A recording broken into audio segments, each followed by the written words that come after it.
کہ ہم ہندوستان کے فلم انڈسٹری کے سب سے بڑے ٹیکس شیلٹر ہے. شاید آپ ان کو بتا دیں کیا ہے اس میں.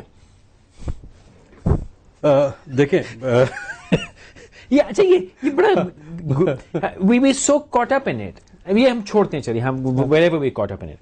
ہم اس میں سے ماضی کو بھلا کے ابھی بتائیے کہ ہم اس میں سے نکلیں کیسے. کیا آپ سمجھتے ہیں, کیونکہ آپ دونوں حضرات, اسٹارٹ ود یو, کہ ہم کس طرح وہ اویئرنیس لائیں کہ لوگ یہ سمجھیں کہ یار میں نے گانے والے کی سی ڈی خریدنی ہے, یا میں نے کچھ سافٹ ویئر استعمال کرنا ہے, یا یہاں تک ہم نے دیکھا گیا ہے کہ نیشنل جیوگرافک کی وہ بندر کی کودتی ہوئی فلم اٹھا کے انہوں نے ایک چائے کے اشتہار میں لگائی, اور یہ بھی ہوا ہے. تو ہم یہ ساری حرکات ہمیں نہیں کرنی چاہیے. یہ اویئرنیس کہاں سے آئے گی سر؟ دیکھیں اویئرنیس اب آج کل جو اویئرنیس آئی ہوئی ہے, میں آپ کو ریسنٹ ایگزامپل دیتا ہوں. کیسینو رائل مووی لانچ ہوئی, ہم انڈینز مووی لانچ ہوئی. ان کا یہ تھا کہ جی میرے پاس کمپنی ہے, انہوں نے کہا جی آج یہاں ریٹ کرنے, رینبو سینٹر میں ریٹ کرنے, اور یہ کر دینا, وہ کر دینا, سی ڈی DVD سب بند کر دینے. ان سے میں نے کہا دیکھو یہ مسئلہ حل نہیں ہوگا, یہ پہلے بھی بہت ہو چکا ہے. ایک ان سے بات کرتے ہیں. آپ یقین کریں پوری رینبو سینٹر کی ٹیم ہم نے اپنے آفس میں بلائی, باکس آفس سے بات کرے ہوئی. ہم نے کہا دیکھو جو ہوا سو ہوا, اب وہ دنیا بدل گئی ہے, تمہارے بھی سمجھ میں آ چکی ہے. تم بھی 2 چینلوں کا لائسنس, جو اس کے پریزیڈنٹ صاحب ہیں, 2 چینلوں کے لائسنس بیٹھے آپ نے لیے ہوئے.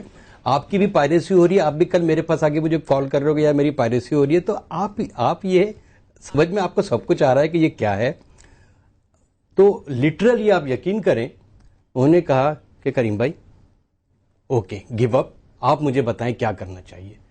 They came into arbitration. ہماری بیٹھ کے بات ہوئی, انہوں نے کہا کہ ایک نیگوسیشن ہوئی کہ جب تک کہ یہ تھیٹر پہ لگی ہوئی ہے ہم سرکولر ریلیز کر دیں گے آپ کی موویز کی DVD CD, ایک ون ون سچویشن کی فار دا ٹائم بھی. ہم نے کہا اوکے, وہ بھی اگری کر گئے, ہم بھی انٹل انلیس جب تک کہ آپ کسی کو لائسنس نہیں دے دے فار CDs DVDs کا, تو جب تک آپ ہمیں تھوڑا سا آنکھ بند کر لیجیے گا کہ ہم آپ کے تھیٹر والے جب اتنے پیڑ ہم مووی نہیں دکھائیں گے. اور یہ بہت کامیاب رہی.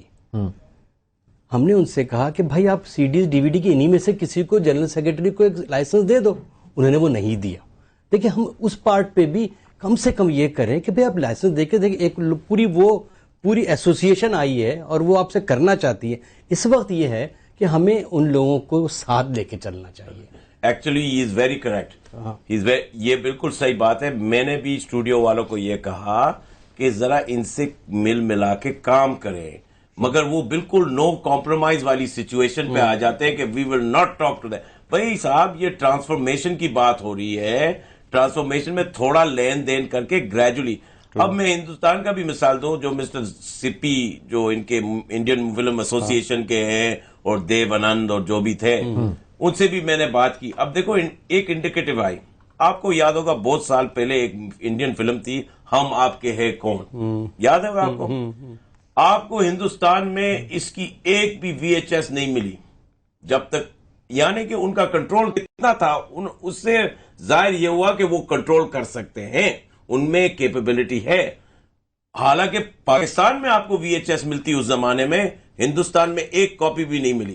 تو یہ تھوڑا بہت لین دین کا کمپرومائز, مگر دونوں طرف پہ, یا ایٹ لیسٹ میں سمجھتا ہوں کہ جو کاپی رائٹ اونر ہیں وہ بڑے ان کمپرومائزنگ ہیں ان کے اپروچ میں, اور میرے سمجھ کے باہر ہے کہ کس طرح ہم یہ گریجویل ٹرانسفارمیشن کریں. طارق صاحب یہ ان کمپرومائزنگ ہمارے لیے ہے یا سب کے لیے ہے؟ بس یہ جنرل. اچھا ایک اور میں بات بتاتا ہوں, زیادہ تر اگر